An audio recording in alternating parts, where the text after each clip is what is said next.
അപ്പോൾ ഇതാണ് നമ്മുടെ ഫാദിയുടെ തുടക്കം. അപ്പോൾ നമ്മളെ ഹെയർ ഓയിൽക്ക് വേണ്ട എല്ലാ കാര്യങ്ങളും കളക്ട് ചെയ്ത് നമ്മൾ തന്നെയായിരുന്നു.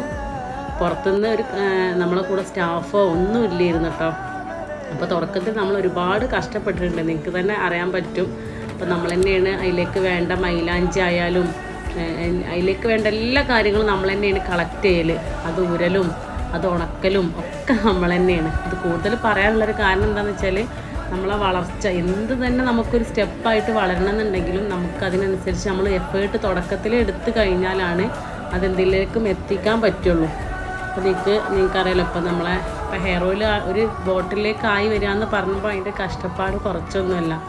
നമ്മളെല്ലാ പച്ചമരുന്നുകളും അരച്ചിട്ട് അത് നല്ല വെയിൽ കൊണ്ട് ഉണക്കണം. അപ്പോൾ ഈ ഉണക്കുന്ന വീഡിയോ ആണ് അപ്പോൾ ഹസ്ബൻഡാണ് ചെയ്യുന്നത്. പിന്നെ മോളുണ്ട്, നമ്മൾ 2 മക്കളും ഹസ്ബൻഡും ഞാനും നമ്മളെ ഫാമിലി ഉള്ളവരൊക്കെയാണ് നമ്മളെ കൂടെ സഹായത്തിനായിട്ടുണ്ടായിരുന്നത്.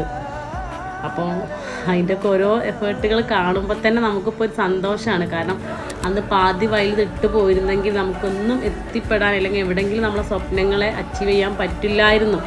അപ്പോൾ എല്ലാവരും സപ്പോർട്ട് ചെയ്യുക. അടുത്ത വീഡിയോ ആയിട്ട്